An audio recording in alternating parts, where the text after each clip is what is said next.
je m'appelle Josette Montgeny. Je suis peintre et graveur. D'accord. Voilà, je vais vous faire voir quelques travaux que j'aime bien. Alors Josette, là, ce sont toutes les peintures que vous avez fait à une époque de votre vie où vous sortiez un petit peu d'une maladie qui s'appelle la myélite. Et alors vous pouvez un peu nous expliquer tous ces corps un peu torturés, comment vous en êtes venu là? J'avais besoin de m'exprimer et de faire ressortir les choses, une certaine souffrance, donc voilà, par des personnages, mais tout ça c'était un petit peu dans mon inconscience, donc c'est un travail de libération aussi. Un travail de libération. Alors celle-ci, je l'aime bien parce que ça représente l'homme et la femme, ils sont tellement en fusion, donc c'est deux corps en fusion, l'homme et la femme. Donc, et la texture? Pour faire qu'un seul. Donc j'adore la texture parce qu'en même temps, il y a des collages, il y a de la peinture par-dessus. Je veux dire, ça fait un très bel effet. Alors ça, c'est des portraits modèles, sur modèle. On avait des modèles vivants. Et là qu'on sent là qu'il y a du gros pinceau, on n'est plus dans la petite finition où la petite fille qui est soumise, etc. Là, vous vous libérez, hein, d'accord? Oui. Alors ça, c'est un travail personnel. Est-ce que c'est des personnages que vous connaissez bien, ça, ou des gens que vous avez... Ça, c'est plus ou moins un autoportrait, peut-être pas bien réussi, parce que c'est pas évident. C'est pas évident. D'accord. Donc c'est toujours un travail de modèle, un très bon exercice, et on peut très bien s'exprimer. On essaye de faire quelque chose de plus ressemblant possible, le plus vivant possible. Beaucoup de couleurs. Beaucoup de couleurs. Pourquoi beaucoup de couleurs? Parce que j'aime bien aussi la couleur. C'est quelque chose de vivant. C'est vrai que même dans vos... comment... Oui. J'ai besoin de chaleur. Dans la couleur, c'est la chaleur. C'est rare quand je fais des choses ternes parce que c'est... Et même dans vos productions macabres, à une époque de votre vie où c'était assez difficile, c'est très coloré, hein, on l'a vu. Oui, on a besoin de chaleur. Alors, quand on repeint, quand on peint, on essaye de trouver cette chaleur. On a besoin, c'est un moyen de s'exprimer aussi. Je faisais comme exercice des reproductions de tableaux. D'accord. Et là, c'est Van Gogh. Et là c'est très rigolo parce que votre professeur vous a mis un 16/20. T'es contente? Oui. Vous voulez 18? Ah oui. Alors là, Josette, vous vous préparez à peindre. Vous vous installez. Je m'installe. C'est un grand moment, ça? Oui. Est-ce que déjà on réfléchit dans ces moments-là? Non. Déjà à ce qu'on va faire? Non. Non. Il y a des fois, ça m'arrive que je mets le papier, parce que je peins sur papier. Parce qu'autrement, l'étoile, c'est trop envahissante maintenant. Donc voilà. Alors voilà mes petits pinceaux. Alors c'est des petits pinceaux. Regardez, expliquez-moi cette histoire de petits pinceaux. Alors je peins avec des petits pinceaux. Plus les petits pinceaux qu'on avait au conservatoire, oui. Plus les gros pinceaux, mais des pinceaux en bois. Si je m'en sers quand même, des fois je m'en sers parce qu'il faut remplir. Pourquoi c'est plus simple avec ça? Parce que ça m'oblige à travailler moins finement, beaucoup plus. Je jette beaucoup plus les choses. D'accord. C'est mieux.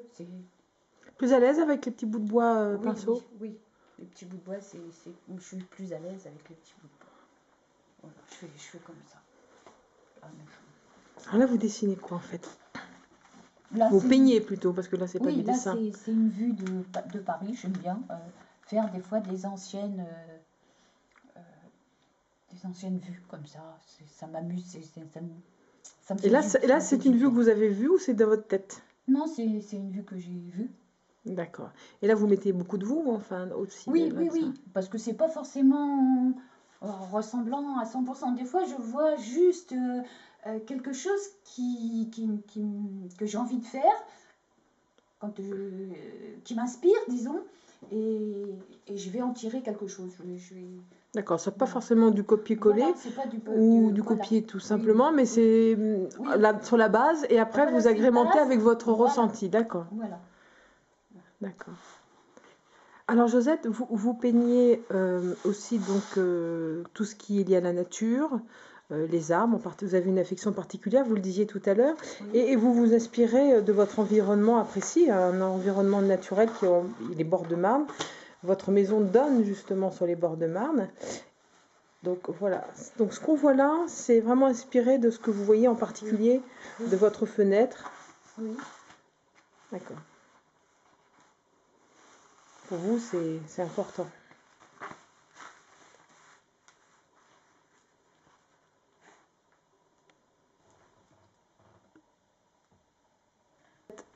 Vous allez nous montrer vos portraits. Alors, c'est celui de Poutine. J'aime bien. Pourquoi Poutine? Parce que c'est un personnage, c'est un grand personnage, donc... D'accord. D'accord. derrière, donc, j'adore les grands personnages. C'est encore lui. Ah ben il manque un œil. Mais... Il n'est pas fini. Là. Il n'est pas fini. C'est toujours la recherche hein, du bien. Là, donc le portrait de Gérard Depardieu, vous me disiez qu'il vous suit du regard. Alors, expliquez-moi. Oui, j'aime bien modeler jusqu'à temps que j'arrive à ce qu'il me suive du regard. C'est quelque chose de passionnant parce que je recherche, je molde, je mets les couleurs, je cherche, j'adore.